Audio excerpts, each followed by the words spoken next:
Hello, welcome back to another episode of Yarns with a Soul. I am your host, Nicole, and today I am bringing you another very special guest for episode 5. So, my friend Kitty will be joining me. We will be talking about all things inner seasons in your cycle. And Kitty has already taught me so much and given me this language that I never even knew I needed. So her journey has been amazing to watch, and as well as working a full-time job, she is now really putting her energies into this passion project. So she's created the Unearthing Collective, and she's super driven to bring this language out into the world and just make it easier for everyone to talk about, not only the inner seasons, but also bringing that awareness to your own body and what's going on and deeper understanding. I met Kitty earlier this year. We did a personal development course together, so it has been an amazing journey getting to know her and watching her growth. And she, as you will know very shortly, she speaks with such passion, and she is just such a bright, bubbly, infectious personality. So I'm very excited for our yarns today, so I hope you all enjoy. And if you have been enjoying listening to Yarns for the Soul, I would really love it if you can give me a review, rate the podcast on whatever platform you're listening to, and allow me to keep doing this and really enjoying bringing you all of these yarns. Hello, so I'm joined today by the wonderful Kitty. Welcome. Thank you. It's so good to be here. I'm so excited for our yarns today. So we're going to be talking about all things cycle, season, all of that jazz, which has kind of become your area of expertise. If you could call it that, definitely a passion area for me. Yes. Before we jump into that, maybe we'll just start with a bit of background about you. How would you describe yourself? How do you want to introduce yourself to the world? That's such a good question. I often get stumped by how would you describe yourself, because if I talk about my occupation, it doesn't necessarily reflect what I do. In this context, though, I would say I'm just kind of embarking on a pretty incredible journey of really learning as much as I can around the female cycle. So we'll talk today about the inner seasons. But really, who is Kitty? I think I would describe myself as just a really curious and passionate student and teacher. And my purpose is really to, I think, inspire others to cultivate their self-worth and pursue their full potential. And I think by doing so through the cycle, it is a means to kind of do so. So that's kind of me at the moment. Oh, that's amazing. That sounds so powerful. That's the best introduction. Thanks. I love it. Just for my own curiosity, like what is work for you? What do you do on a day-to-day basis? Day-to-day, I work for Fonterra, and I'm in sales, so that keeps me quite busy and takes a lot of energy during my work days. And then outside of that, I'm filling up my very rich life with projects, research, collaborations, and just kind of creating and evolving in the space of women's health, which is a place I'm really passionate about and really interested in learning. So it's my day to day. I love that you have that passion and that drive, like on top of a full-time job. You're also pursuing all of this other amazing stuff and educating everyone else and like continuing to learn along the way. It's amazing. Yeah, it's exciting. It can be daunting at times, but what I keep reminding myself is that I am, on this journey with everybody that I'm teaching with as well. So by no means am an expert, but if I can help teach what I've learned, and that's what I found I am really passionate about, is using anything that I've learned or experienced in my life and teaching others in the hopes to kind of short circuit their learning process, then I find such fulfillment in that. And through the cycle and cycle awareness, have been able to. And so I've kind of got this thirst for knowledge and thirst to help others. So yeah, it's exciting, and that's what energizes me. So whilst I've got a packed work day, I can still find that energy. And I think the adjective that gets me into that space is the passionate curiosity. That's what can get me to transition and shift my identity from a salesperson to actually what I'm creating. Yeah, shifting into your passion. And I love that probably what you've found as well is the connection that your passion is kind of bringing, because the cycle, I mean, kind of historically has been so taboo and quite isolating. We're going through our own experiences. And then all of a sudden you've kind of created this discussion in this space for women to share, which is amazing. And because a lot of people, depending on like your friends or family, you may not actually have anyone to talk to about it. And you don't actually know what is normal, what's not, until you start talking about it, which is crazy that we haven't had that space. I know, and that the bandwidth of normal, quote unquote normal, how do we even define that? Especially in the realm of the cycle. Is it, comparing to world averages or what you see online or your sister or your cousin, whoever it is, to compare to others and find normal. What I'm trying to create is knowing your cycle and knowing your body, and what's normal for you is what we need to tune into. So yeah, I'm sure we'll dive into all of that in this talk. Yes, we will. There's so much we could cover. Do you want to just give us a bit of your own personal background that kind of brought you to where you are now? Yeah, for sure. And I'm definitely have to preface that I'm speaking from experience and my journey and the knowledge that I've been able to learn along the way. And so for me, I think it's important. So I'm one of 4 girls. So I'm in a family dominated by the feminine, and it's so incredible to be a part of. So talking about the cycle and periods was not uncommon. We talked about syncing our cycles, and knowing where each other was at was almost like key to survival, because there's a lot of moodiness that happens in a family of 4 girls. of 4 girls. So anyway, that's, I think, important context to know that I come from a space that is really open and can talk about these things. But I was having for at least 2 years just having really bloated, sore tummies. It looked as if I was 12 weeks pregnant. And I identified this because my manager came to work and I was close with her, and she announced she's pregnant. I was really excited. I asked to see her bump. She showed me her tummy, and I looked down at mine and was like, this is oddly similar. And I knew something wasn't quite right. And also my skin hormonally from, down on the chin was really reflecting it. And so I had always been seeing a naturopath, and every time I went to her, she said, "Oh, Kitty, your hormones are out of whack, or they keep coming up, but I can't tell you anymore."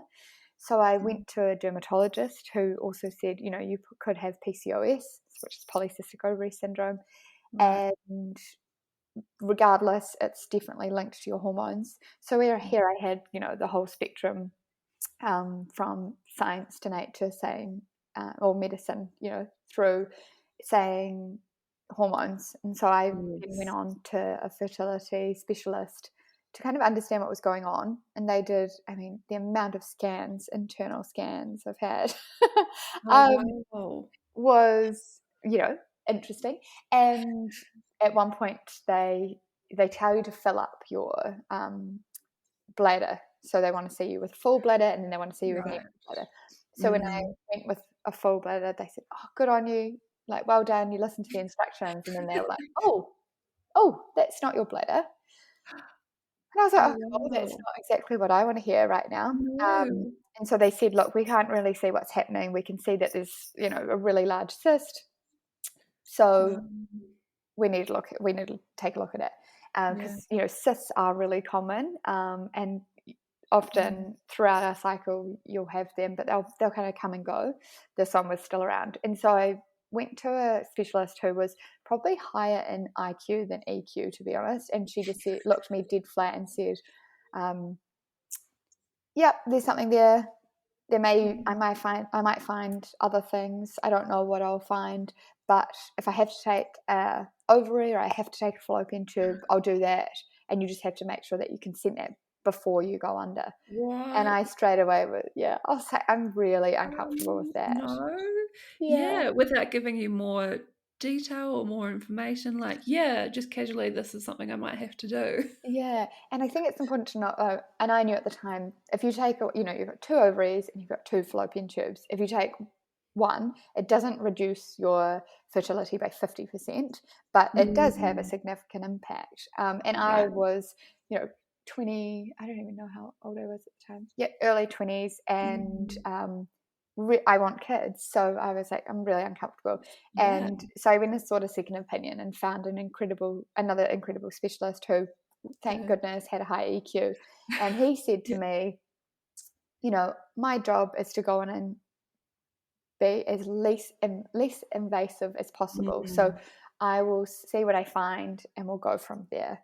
But nothing will be done without consent, and we'll see what happens. And so I was like, okay, we'll go with that option.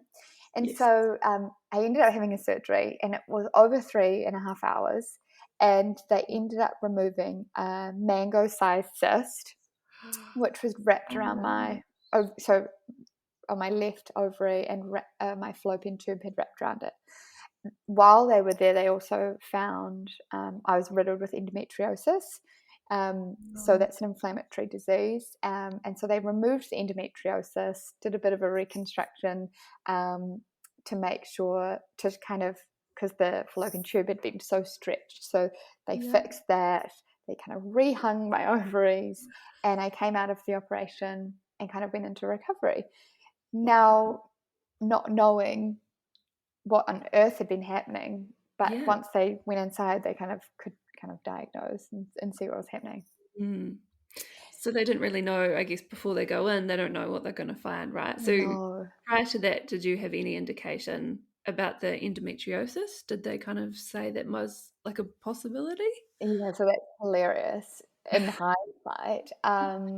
So the thing with endometriosis is the only way to diagnose is a laparoscopy or like a surgery. So going in, it can't be picked up from scans.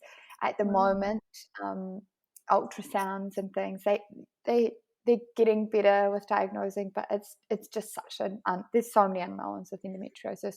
And I remember at high school we had Endometriosis New Zealand come and talk to us. I went to an all-girls school, and I remember she said like 1 in 4 put your hand up, you'll probably have endometriosis. If you've got really painful periods that you can't come to school, then you've probably got it. And I kind of thought nothing of it at the time because, I just thought that periods were painful. That time of the month for me was Neuromol. I knew that Neuromol was the best because it was ibuprofen and Panadol, paracetamol. I knew that would get rid of my sore tummy, sore back. Hot water bottles, wheat bags.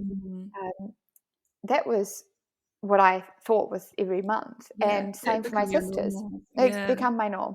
And same for 3 of my sisters and my mum. So it was kind of this like sympathetic time of the month. And so once I had the surgery and they find endometriosis, they refer you to a specialist. And she, in all honesty, was quite like bemused. She was like, how did you not know? And I sensed a bit of frustration from her. She was like, you have all the symptoms. It was all throughout my pelvis. And I was just like, well, it's just normal. That was normal. So here I was in this doctor's room. I had this epiphany. I was like, oh my gosh, what about my sisters? Of course. So we had normalized painful periods in my family, and my sisters all went and got checked, and everyone endo. So they say 1 in 4. We had 4 and 4. You were 4. And so that's what kind of kicked off this pathway for me. In lockdowns, whilst everyone was binging Netflix and Tiger King, and I just started becoming obsessed with this topic. And this is, something that is quite common of myself, is getting really really stuck in. So Deep I dive. started, reading, reading all these books, listening to all these podcasts, and I just was so confused why I didn't know any of this. And there Mm. was a sense of frustration, and I put myself in the victim seat and was blaming my education. And then I thought, well, no, here's an opportunity for me to educate myself. So as a visual learner, I wanted to pull everything onto a one pager. And that's classic of me, like, let's synthesize this information, put it on one Love page. it. Yeah. And that's what kicked it all off for me, was Mm. questioning and challenging the norm around periods, but also the education and awareness around it. And why was I in my early 20s and I'm only just learning what on earth Mm. this cycle that happens once a month is Yeah. happening inside of me? And so now I'm, like a passionate period pal warrior Yes. out there on a mission to kind of give others this awareness. Yeah, it's amazing that you get to, as you said, in your early 20s, and you actually have no idea what's going on inside your own body because Mm, you haven't been given the education or the knowledge, mm, or I guess back in the day when, like, I remember as a teenager, I mean, we still had internet, but it wasn't like you'd mm. just go and Google everything and No, find answers. There was sort of nowhere that you could actually go necessarily. Um, exactly. so And that's like the power for you now is by sharing your own story with people. That kind of the flow on effect of that is amazing because there's so much, like, that information is much more accessible now than it was like when we were at high school and didn't it, know any better. I agree. And it's accessible, as you say, but there's a lot out there, like Yeah. information overload. And when I got into this, I was like, oh my God, what is fact? What is fad? What is fiction? Yes. And so for me, what's been important is synthesizing that information and communicating it clearly. So I had Mm. this epiphany. I was like, I'm bringing the art to the science. How can I Yes. show, visually and educate people on this and make something that is taboo and confusing really easy? And to your point, it has been taboo and it's not commonly spoken Mm. about. There's a lot of connotations around, oh, that must be that time of the month, or you're so Oh, moody. yeah. And actually, I've using what we call the inner seasons, Yeah. um, is giving it a language to speak to. So Mm. I can talk about the inner seasons if we want to give listeners perhaps like some context about what I'm even Yes. discussing. Would I that love work? that. Yeah, Yeah. should we jump into that? Because that's something that was new to me, really, Mm, probably from you, is where I learnt mm, that, like, language for the first time. And I'm still kind of in the process of figuring out where the seasons fit in to my mm. own cycle. But it's such a good framework. Like, it's Yeah, just easy language to understand. You don't need to get all technical or scientific, I which is know. amazing. And that's what I love about it, because I don't want to get technical and scientific. I mean, No. this we can go there and understand what are our key sex hormones doing at this time. Mm. But if I said to you, like, Nicole, what do you think of intuitively when I say winter? If I said to you, describe winter to me, what would you Mm. say? You'd be like hibernating, staying warm, cuddling up in bed, eating all the Mm-hmm. food. Me Mm-hmm. probably not talking to anyone. And like that in itself and everything you've just said is winter. And when I Yes. took winter as out in a season, that is when you're menstruating. Mm. So it's the 3 to 7 days of your bleed is Mm. winter. And so when you think winter, you do think hibernation. And Yeah. when we're menstruating, our hormones, like everything is at its lowest. Like we are depleted, and because our body is literally um, Mm. shedding. And so Yeah. with that is a time to go and to be introspective and to rest and to hibernate and to give your body what it needs to do this natural thing. But Yes. when I look back at how I was living my life around the actual winter period or the menstruation, is I'd get up at the same time, I would exercise and do a HIIT workout every day. I would eat the same food because, I'm a creature of Yes. routine and habit. And actually understanding that, like, HIIT backfires when you're Mm. menstruating, and that how you treat your body through workload, exercise, and nutrition Mm. at that key time of the month can impact you for the whole month. So when we Yeah. can talk, so when we talk about inner seasons, we talk about menstruating. So your bleed is the winter, Yeah. and then you come out into spring, and that's Mm. when we start to see estrogen levels picking up. So we go winter into spring, and then we go into the ovulation period, which is in summer. So that's Yeah. when the eggs being released, and you're most fertile, Yeah. and then we wind back and we go into the luteal phase, which is that autumn. And kind of harnessing workload and getting things tidied up before we go back into the winter. So those are Mm. the 4 seasons, the same as our outer seasons, but we're just reflecting inwards. So when I Yeah. talk seasons, just for listeners, that's what we're talking about. Yes.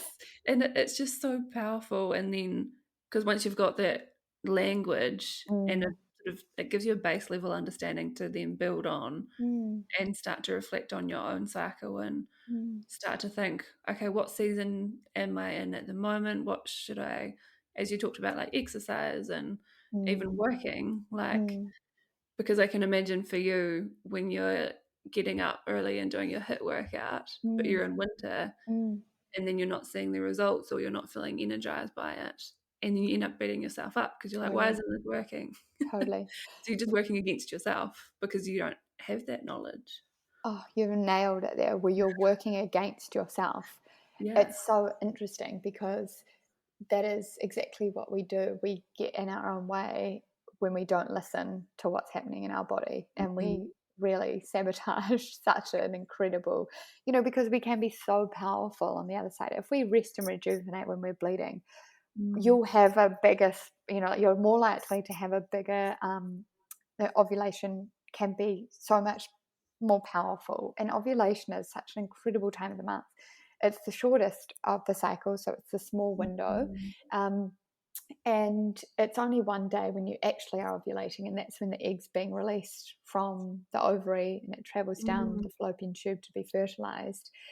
But during your ovulation or your summer period is when you are not only your most fertile, but it's when it signals to, lots is happening, but it's signaling to your brain like more like your communication and how you want to experience life. And you're so, all I can think about is like you're out there. You're like a flower that Yes. has fully bloomed, and it's Yeah. nature's way of literally saying, make a baby with me. So your skin Yeah. is supple, your eyes are bigger, and it's when at work you don't want to be at your desk. It's when you're like, I can't actually Mm. concentrate right now because I want to be social, and I want to be communicating, and I want to be out there. And so when Ah. we understand this, if you're in a job or a situation where you can be quite flexible with your day, that's when you want to go out and be presenting to clients. You want to be public speaking. You Mm. want to be absolutely out there showcasing yourself.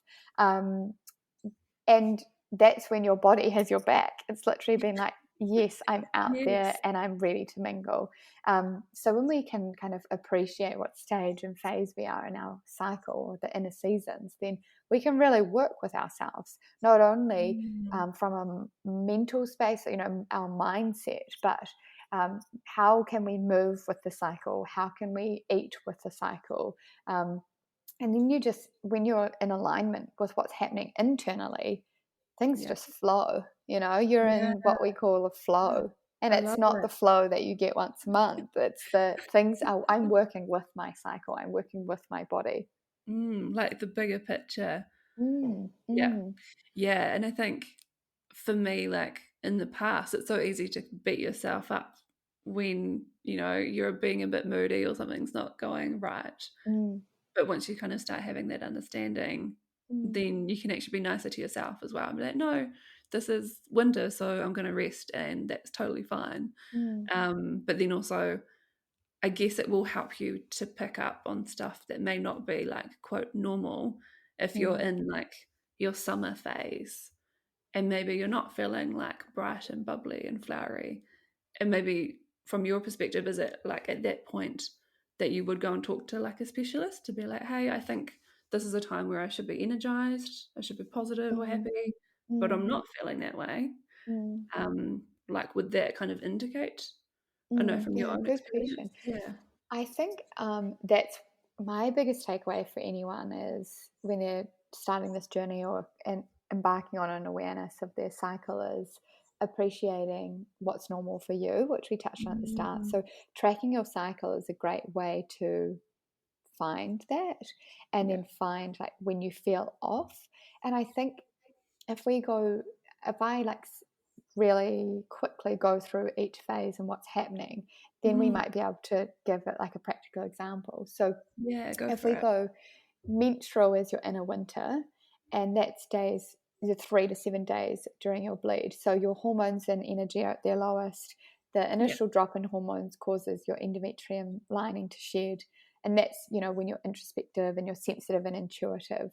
Yeah. So, how you can support yourself is rest and restore and really have your needs met. So, if Mhm. you were going to exercise, it would be yin yoga, it would be walking, meditation, breath work. And then how you can support yourself with food is warm, nourishing food, increasing those proteins, nutrient dense food, and try and stabilize your blood sugars. So Mm. if you understand and can appreciate that, then when Yeah. you're bleeding, you can support yourself. But if you don't have this awareness around it, then you can go into self beat up, which I Mhm. did because the week of my period, I'm a huge extrovert. I like get my energy from others. So when I was when I was invited to events around my period or around Mhm. my bleed, Yeah. and I didn't want to go, I thought something was wrong with me. So then I tried to Oh, right. diagnose myself. I was like, why do you feel like this? And now I Yeah. have this appreciation, and I'm like, well, my body is literally shedding a lining. And so, how Yeah. can I support this? And by honoring the demands of our bleeding, then Mm. what can we get in return? And so, if that's kind of to answer your question around winter, and then we go into Mm. the follicular phase, which is spring, and that's the 7 to 10 days after your period ends. And that's when estrogen starts to ramp up. The lining of your uterus starts to thicken, your ovaries are getting ready to release the egg during ovulation. And you typically around this time would feel quite calm, but also creative and invigorated. Yeah. And so you're more playful, you're productive. If you're a parent, it's a really fun time because you have Yeah. this sense of wonderment and awe. And that subtle increase in estrogen has you interested in planning new things and exploring ideas.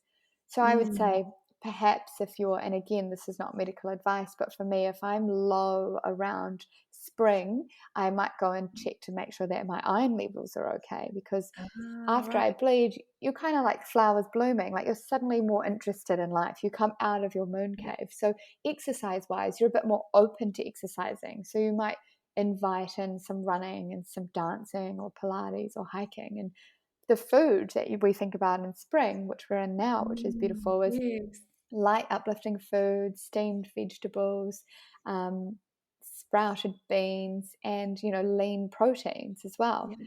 So if we don't have that, you know, appreciation for spring, then we might think that, you know, well, we might just not have the awareness for it. I'm not sure what could really Mm. go too wrong in spring because it's a lovely time of the month, but you might wonder why you're suddenly more interested in things. Mm. And then But I into, guess yeah, from sorry. here, like, if if you weren't feeling all of those things, if you weren't Mm, feeling like mm, excited or energized, mm, I guess at that point would that kind of indicate you maybe need to look inward, or as you said, like look at your iron levels and that sort of mm, stuff, mm. is and use that as a guide to figure out maybe how you can supplement your Yeah, normal yeah. lifestyle. Yeah, Yeah. 100%. It's, yeah, how do you support that lifestyle that you've got? Because if you burnt yourself out during your bleed, Mm. well, what's going to happen for the rest of the month? You didn't, when you don't Yeah. honor those needs, True. then you can be flat coming out of that Yeah. spring, which is the inquisitive time. And then that it can impact your summer. So the third phase is the ovulatory, which is what we call inner summer. Yeah. That's the 3 to 4 days in the middle of your cycle. And so what's happening is your estrogen surges and your LH hormone, your hormone arrives on the scene to kind of spark the release of an egg. And so the lining of your uterus is getting thicker. Your testosterone, that sex hormone, surges and then quickly goes back down. So around this time, you're vivacious, you're radiating, and you're quite fertile. I mean, it's the fertile window. Literally, you are, yeah. You are. So your libido's high, your skin and nails are clear and bright, and the verbal and social areas of the brain are activated. So this is what I was talking about when you want to be presenting and putting yourself out there. And so when we understand that, we can appreciate and then really support it with exercise. So this is the time where if you've got energy to, like, you're ready to burn it, you could exercise twice a day during ovulation because you just can. You're ready to go. This is when you go to your intense workouts. This is when I should have been doing my HIIT workouts and boxing and RPM and the likes. And also appreciating that the second half, so the first half of the the winter and spring is our what am I talking to here? So winter and spring is the follicular phase, and then we go into the luteal phase, and your body starts to heat up during the second phase of the cycle, especially around ovulation. And that's how when people are temperature, here you have people doing fertility awareness and they're checking their temperature to know when their fertile window is. It's around ovulation because your body heats up, so it can sustain raw foods. So fruit and veggies and juices. And this is when, like, when you think summer, you're out there in your togs, you're drinking your fresh juice. It's like, it's intuitive. Like when we talk about the seasons, it doesn't need to be hard. We don't need to make this very scientific and I need to be doing this from day 1 to day 4. It's just intuitively, where am I at and what should I be doing to support myself? And then we go into the luteal, so the inner autumn. And this is the longest, and this is probably where we'll spend a bit of time talking about, because it's the longest part of the cycle, and it's days 10 to 14 days after ovulation. So typically, if you can appreciate, it's the longest phase. And a lot is going on in the luteal phase, because your estrogen levels are rising and your uterine lining is continuing to thicken, and your estrogen reaches its second peak of the cycle, and your progesterone levels also start to rise and reach their peak. So estrogen is kind of what I call the Beyonce hormone. We want it to come on stage, and she has two appearances, but we also want her to go, because excess estrogen can kind of cause some issues for us. And then progesterone is such a beautiful, it's the chill hormone, and it kicks in, but it only kicks in if we've ovulated. So so tracking and understanding not only when you're bleeding, but when you're ovulating, because a lot of women can be having a cycle, but they might not be ovulating. And if they're not ovulating, they don't have the progesterone. If they don't have the progesterone, do they perhaps have excess estrogen? And then what's happening with the body? So we can have too much estrogen, not enough. And there's symptoms of each, which I won't go into because I don't want to diagnose anyone with anything. But it's just appreciating that tracking the cycle doesn't just mean when am I bleeding, it's when am I ovulating as well. And we can tell when we're ovulating through that temperature check. You've got to be quite consistent with that, or with the change in your cervical fluid as well. So when the consistency changes to like an egg white. So it's important to track that. But I want to talk to the luteal phase, because given it's the longest and so much is happening, I like to think of this as autumn in 2 phases. So the first half is when the estrogen is kind of rising and progesterone rises. So when you think of autumn, you think of like this build up where the leaves kind of change to those brilliant colors. And then what happens in autumn? Everything drops. Everything drops. Falls. The leaves fall. Exactly. And so that's also when our hormones begin to drop, and they hit their lowest levels again before their period. So when you think of that and all that's going on, this is when we're most sensitive, emotional, and unpredictable. And it's when people talk about PMS, And it's totally, I get frustrated with it because people were like, oh, she's so moody, she must be on her period, or it's the week before her period, and there's a lot of shame around it. But actually, what a incredible process that's happening. Like, your leaves So have much changed is color and then they're happening. falling off. Yeah. And so it's an appreciation that you're coming off your summer high and your hormones and your energy starts to drop. So how do we harness workload and avoid burnout and start to tie off our loose ends so that we can rest during the bleed? And so the first half, if you think of those leaves changing colors, are using our energy to maximize lean muscle and training. So you want to be like in strength phase. And in the second half, we shift to flexibility to support what's occurring in that wind down. And so food wise, what's really interesting is that our metabolism speeds up. And so, before your period, you're just, I so hungry. Yeah, definitely. Ravenous. Like, I can't feed myself enough. Yes. And if we were just operating in a consistent flat line, then we would just eat the same food. But actually, because your metabolism's speeding up to support what's happening internally, you want to increase your intake of complex carbs and the amount of food you're eating. You're not going to jeopardize yourself by pulling back and restricting your calorie intake. I'm actually going to increase this because my metabolism is speed up and I need to support myself. Yeah.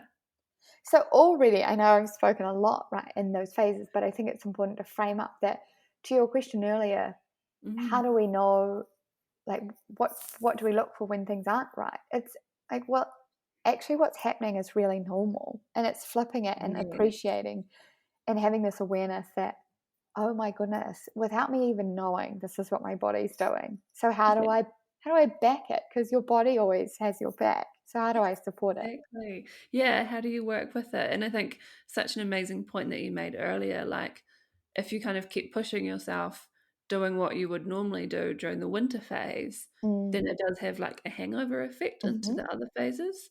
I found that so fascinating. It's something I never really had even thought about. You sort of think, oh, for the next day or so, you might be tired. Yeah. But that's got kind of an extended impact. And so if you're actually not working within your cycle at all, you're always going to feel a bit out of whack. Yeah, totally. How do we tune into what's going on? And with that, if I have one piece of advice for just anyone, is the first day of your bleed, just rest. Like, do not exercise.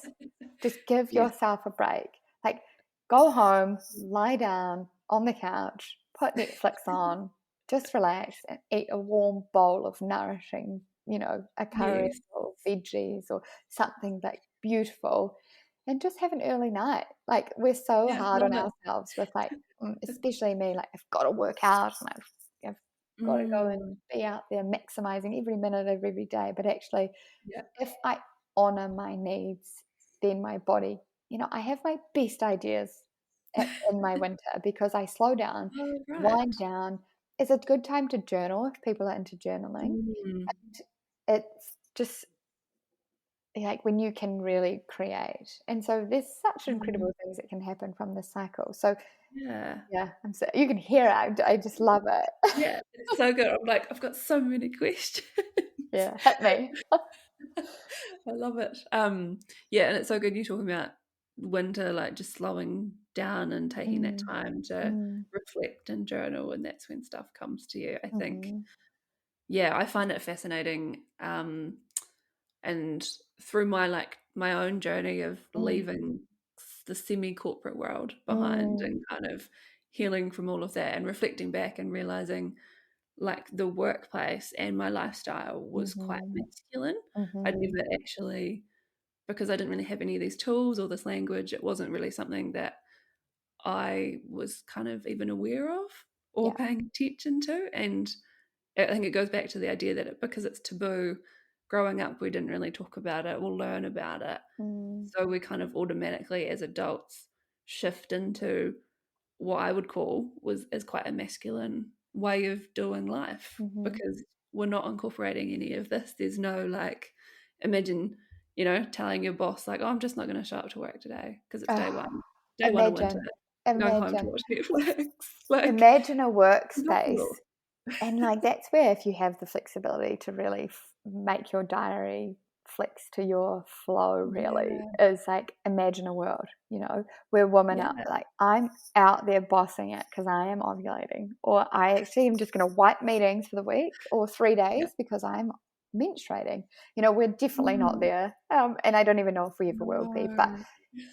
it's for me because I mean I am in a corporate environment and Mm. I'm looking at presenting and how do we support workload around the cycle.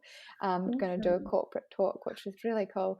That's so That exciting. businesses are even just open to that and appreciating that. But Mm. it's interesting because I'll be sitting at my desk and I'm like, oh god, I just like no one talked to me. I'm in the zone. Like I'm here getting shit done. Yeah, Like, I'm like, yeah, you're in your loose. You're like, we're in autumn. I'm getting everything sorted yeah. before I bleed, or I'm like, I Mm. can't keep my attention on one project because my mind's everywhere. It's like, oh Yeah. gosh, you're about to, you're in summer, baby, get out there. So Yeah. I agree with we are in the masculine a lot. We're in the Mm. do, go go go, and I have to practice what I preach here because that's my biggest work on is going from human doing to human being. Mm. Mm. Love that. Yeah, and really tuning in. And it's crazy because I didn't have any of this language, but looking back, I Mm. can definitely imagine myself sitting at my desk, and there are days where I'm like, I'm feeling so productive, this is Yeah. great, but also don't talk to me because I'm getting stuff done. And then other days where I was just looking out the window at the sunshine, being like, oh, I want to do this, or I could be doing this right now. Yeah. And there is a balance. Like, don't get me wrong. We can't use our cycle as an excuse for anything, but it's Mm. more about just appreciating that this is happening as well, right? Yes. So it's like, oh, this is why I feel this way. Like for me, with the social aspect, Yeah. it's oh, this is why today I don't feel like going to a bar after work. When normally I'm like, yeah, I want to go meet everyone and catch up and hear how their week was. So it's just giving yourself that like total compassion and Mm. nothing's wrong with you. This is really Yes. natural and this is what's occurring. Yeah. Yeah. I'm now all I can think about is like imagine a workplace Oh, I that know. like How powerful. allowed that. I know. And it's like it's crazy because I can't actually imagine that. Like Mm, society has never actually, I guess, gone to that place where we're like even contemplating living like that. It's mm, insane. mm. Oh, um it's incredible. so I We've love what we've you're doing, that you're doing talks on this mm, stuff like in the workplace. So have you mm. done one at Fonterra? Was that right? No, haven't done one yet, but in the Ah, pipeline. So yes. Fonterra, I've got one coming up, which is really cool. Um, yeah, in the works, and just tailoring it to a corporate environment. It's a different audience, same message, but how can we Yeah. harness workload around it and just have an appreciation? Because it's not only the female Mm. cycle, but there's also things like around menopause, um, Mm, and true. how do we help acknowledge another fundamental cycle, really, or process that's occurring for our mums, our aunties, our, Mm, people. We all know somebody that's going through menopause as well. So I think it's just yeah. taking a step back. And for me, I'm doing cycle sessions, and those have been through word of mouth and have been incredible. And every time I Mm, am about to give one, I have this huge imposter around, like, who are you? Who are you, Kitty, to yeah. talk to people about this? Yeah. But then afterwards, once we've had an hour talking and I give this incredible one-pager resource, I get immediate feedback of young women being like, I've had photos of like, this is in my bedroom, this is up in the office, this has changed my life. And it's Wow. whilst I would love us to all to get to a place where we're using the right, anatomically, we're talking about the right place in our body and we're talking about the right phases of our cycle. I just think that we can just make this easy. How do Yes. we make it easy to talk about this? And giving it a language is that is so intuitive and easy to talk to enables us to do so, right? Like, Mm, and for me, it's a step, like, I'm now getting into my visionary space, but it's another step further from that. And it's saying, if I can get women or, anyone to question or just take a step back and look inward into something that's happening and challenge their own, how we've been conditioned or socialized to think about as such a natural cycle, then what else can they question? Where else can they break down barriers? What else can we do?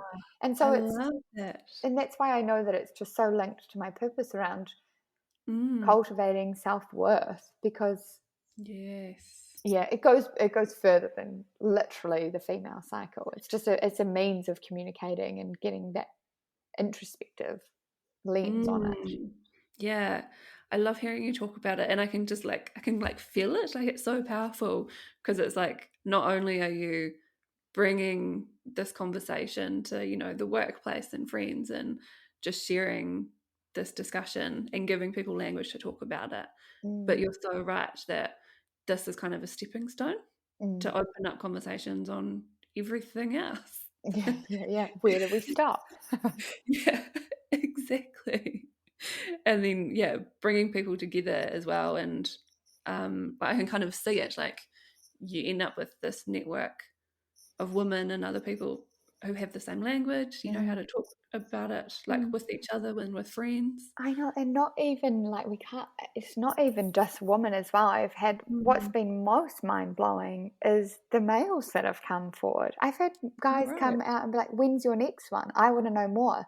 I've had people at Wow. work be like, "Kitty, I kind of heard you were doing this. I've got teenage girls. I actually want to learn about this.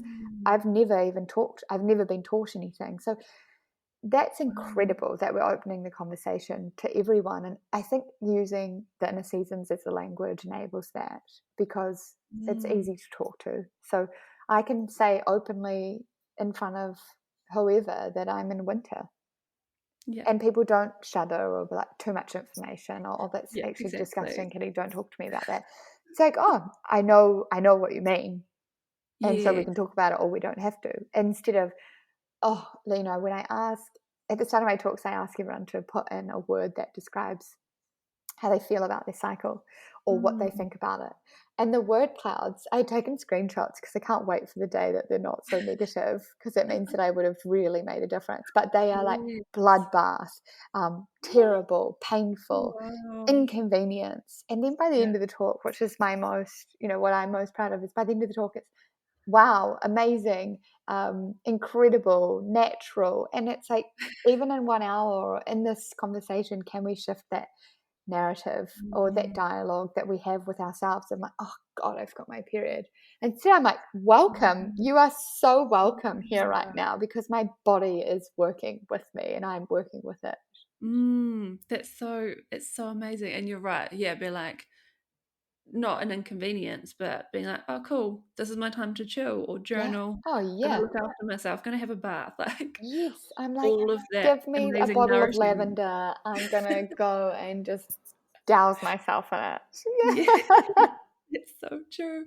And I think, I sort of feel like, since learning all of this from you, like, it feels like a very recent kind of start of my own journey, learning all about this. I think I'm still, like, when you talked about the word clouds with the Yes. talks that you've given and how it shifts from the Mm. start to the end. When you said, like, inconvenience, that kind of, like, Resonated. stuck with me. I was like, oh, I think that's probably my word. It's got a So charge to it. Yeah. I think I'm still in the process of shifting from inconvenience to something that has more positive connotations, because I think, for me, that probably comes from a place of, I don't want kids. Like, I knew from my early 20s probably, or like, particularly watching friends around me being maternal, or looking at someone would bring a baby into the office, and everyone would be like, oh my God, it's so Clap, cute. clap, clap, clap. Yeah, I'm like, oh yeah, it's a baby. Okay. But then you have people, especially at that age, but like, oh, like, you'll change your mind. It'll, you'll figure it out. You're still young. And I kind of internalized that rather than actually listening to my gut. And now that I'm a bit older, I think I know that my gut feeling was always right, as it usually is. But now I'm kind of at a place where like I'm stuck with the inconvenience and I don't know how to like shift past that, because for me, I'm like, well, I don't want to reproduce. So what is the point? Yeah, But I think learning more about it and learning about the seasons and how to like lean into that is probably totally. going to be my path Mm. out away from the inconvenience. Oh, yeah, thanks for sharing that and also acknowledging that not everybody, we have been conditioned as Yeah. females to, you will reproduce. Um, Yeah, it you was just must want expected. children. It's an Yeah. expectation. And I think it's important to understand the cycle regardless of your intent with, you know, reproduction, Mm. because it's about, at the end of the day, it is fertility awareness, whether Yeah. that is for wanting to conceive or wanting to No. avoid. And so Mm. for you, if that's something that you're wanting to get into, to learn more about, which is the cycle, Mm. and avoid reproduction, then that's absolutely fine. But it's appreciating when you feel low, what Mm. time of the month is it? When you're Yeah. feeling inquisitive, what can you do with that time? When you're ovulating, when can Mm. you just go and be the boss of life? And so Yeah. it's not, and there is a fertile window, and we are kind of taught abstinence in some regards. Or I mean, what even was health education when we were at school? Like, honestly, I I just don't remember any of it, so it was obviously what really helpful. exactly. And so there's this fear-based notion around Yeah, sex, exactly. because you could fall pregnant, but actually the Mm. window is it's small. And Yeah. yeah, we won't go into the stats around it, because everyone is unique in their own way. But Mm. I think it's appreciating that the cycle can support with awareness for yourself for whatever you want to use it to Mm. learn. But coming Yeah. back to yourself and having your needs met is what's important at the end of the day. And so how do we normalize the Mm. conversation around the cycle? And how I intend to do that and how I'm doing that is by giving it a language that people can really resonate with. Mm. Yeah, and I love that, yeah, the approach that you have in giving it a language and that education, like that's been so powerful for me, because now I can be like, well, the cycle's not just about reproducing. It's Mm, about so much more. And when you lean mm, into it and you can actually live life in the flow, yeah, like imagine what you can do when you're working like with your body rather than yeah, against it. And it doesn't have to be about whether or not you want kids or not. yeah. So yeah, that's been really powerful for me. So I'm so grateful that you've like given me that language as well. Oh, I'm so glad. That's so humbling. I love it.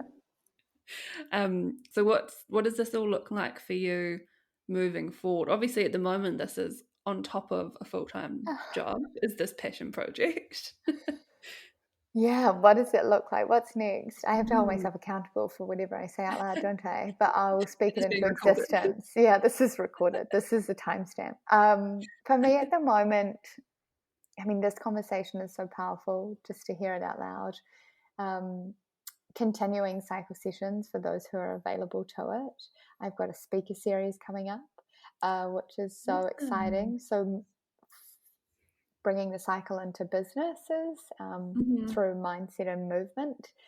So that's exciting. And where I'm looking at is creating a platform for awareness and appreciation.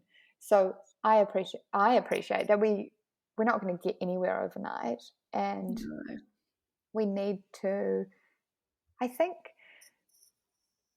someone challenged me on this, and it's been in my mind quite a bit around. Mm. But people have to be ready to listen to what you have to say, and I agree to a point, but sometimes people don't know what they want to hear or how to ask the right questions. And that's where I see myself and my Mm. strengths around asking the questions and giving a place for people to go to understand more and a platform to do so. So at the moment, I'm creating Unearthing, which is exciting. Ooh, So the Unearthing yes. Collective. And that's all around how do we unlearn, relearn, what we know, what we don't, and reground and reroute. And Mm-hmm. and how do we empower ourselves with knowledge to make our own informed decisions? You know, we want agency over our bodies, agency over our decisions, and so creating Unearthing, and I'm in definitely inception place at the moment with it all. But I want it to be a platform where people can go and just learn a little bit more in bite-sized chunks, or just create an awareness, or have an appreciation, or a timely reminder for what they need to hear. And yeah, would love to just keep just growing this space organically, and where it goes I'm quite open to. But yeah, really really just wanting to make a real difference. And through that, I think knowledge is just so powerful. The more we know about ourselves, the more awareness we have, the better life really is. The more you can communicate, the more you can, like, I really do believe that society would just be a much better place to operate from, with an increased awareness of ourselves and others. So Yeah. what's next is kind of birthing unearthing. I love that. Yeah. That's so exciting. Yeah, and I love that you like sharing your own story, even though obviously parts of this kind of discussion have to be more medical and you Yes, go and see your specialists for absolutely. whatever it is, but Mm. you're still the expert of your own experiences, so you can share from that place, and sharing that information, sharing what you've learnt is Mm. powerful in and of itself. And then, as you said, you're creating that place to have bigger discussions and reconnecting with your own agency Yeah, is and I is think so it's beautiful. that proactive healthcare, right? We often go to a Mm, place where we need to learn more when it's reactive. Something's happened, I need to learn, as yeah. opposed to like proactive help. I think that that's a notion for us to adopt. And I by no means am an expert, and I'm on this learning journey, which is why I love Unearthing, because I'm learning with Mm, teaching, and that's like powerful in itself. But connecting and making sure that I am aligning myself with experts in the field, so that I want to get to a place where, and I can see myself in a position of facilitating that connection. yeah. So if Yeah. people want to know more, I can be like, oh yeah, go here, do this, try this. So that, Mm, but as a first stop, it's kind of that first place, that proactive um, landing and safe space for people to ask questions mm, and yeah. learn more for themselves, or answer their own questions with what's available. Mm. Yeah, I mean, imagine like not only like that social media presence and sharing information, but imagine creating that sort of hub, like a Mm, website where people can go mm, and you've got links to different bits of information, or you can point people in the direction of like really good specialists that you are kind of like yeah, collaborating with, and people that are on board with your vision would be yeah, amazing, because that's exactly what, like you and I, and you certainly through your own journey, you didn't have anything mm, like that. And mm, it's kind of shocking hearing your experiences with the experts along the mm, way. mm, mm. And imagine people that don't have to jump through all of those hoops. Oh, exactly. Yeah, Mm, exactly. How do we make it easy? And yeah, it's not overnight. There's so many nuances, especially with healthcare, and yeah, but mm, it's going back to, I think, the fundamentals of it, and just totally educating. I think for me, that's where it's lapsed.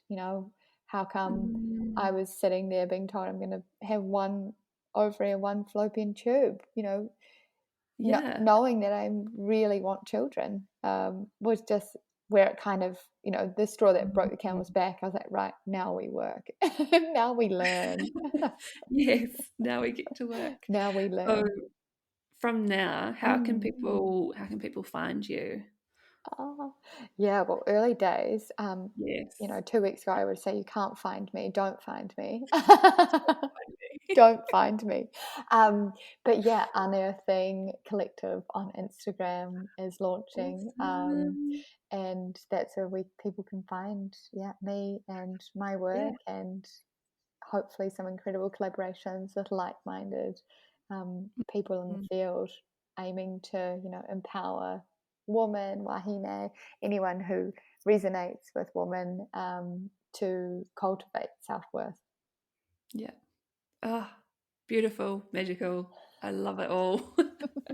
Oh, thank you so much for all of these yarns today, Kitty. It's been just enlightening, educational, Oh, thank you all for of the having above. me. It's been so fun to talk, and just so easy. Wow, I feel like we're in the lounge together over a cup of tea. Oh, good. Maybe next time it'll be in real life. Would love it. Thank you so much, Kitty. No worries.